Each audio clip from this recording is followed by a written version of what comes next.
Tu sraiរបស់យើងសម្ដែងដោយ Himami Fujimori ដោយសាររឿងមួយហ្នឹងគឺយើងពីទូស្រីរបស់យើងគឺជានារីអាកាសចរដែលហៅថា popular ម្នាក់ដែលគាត់ហ្នឹងគឺតែងតែមានពួកប្រុសហ្នឹងតាមចោមរោមញ៉ែជាច្រើនហើយថ្ងៃនេះគឺជាថ្ងៃចុងសប្តាហ៍ក៏ជាការជប់លៀង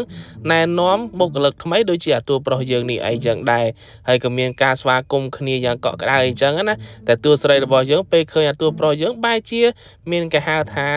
ផ្កាយពេញភ្នែកតែម្ដងនិយាយឲ្យខ្លីម៉ាត់គឺចាប់អារម្មណ៍អាតួប្រុសយើងដល់តែរៀងដាក់ជ្រុលអាពួកគេនោះក៏នាំគ្នាទៅអស់នៅតែអាតួប្រុសយើងជាមួយនឹងតួស្រីយើងក៏បបួលដាក់តអីទៀតចឹងទៅ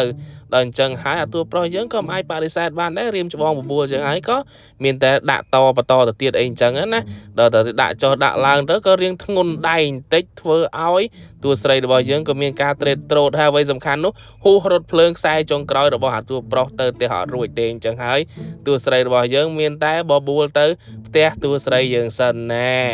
ជាចំណុចដែលថាតួស្រីយើងប្រឡែងហ្មងឲ្យឃើញលេងហ្មងអីចឹងណាហើយក៏មានការបបួលដាក់បន្តិចដាក់បន្តួចអីទៀតរួចហើយក៏ដល់ម៉ោងវគ្គស្វាគមន៍សិស្សប្អូនថ្មីដែលជាក្រុមការងារថ្មីគឺចាំកាលទៀតពេលដឹងថាមួយនោះនៅបែបថាស៊ីនអីចឹងណាមើលចាំកាលតួស្រីរបស់យើងខ្ចាយលើខ្ចាយភ្លាមបែបថាទល់ភ្លឺតែម្ដងដល់ទៅពេលព្រឹកឡើងអានោះឲ្យបានស្គាល់ក្លិនឲ្យចាំកាលទៀតហ្នឹងហើយខ្ចាយកាត់ព្រឹកអីទៀតចឹងទៅអូសបន្លាយរហូតដល់ល្ងាចក៏មានការមកហាត់ប្រាណហាត់អីខ្លះហើយក៏មិនបាច់ភ័យដែរខ្ចាយភ្លាមទៀតអីដែររហូតទៅដល់យប់ឡើង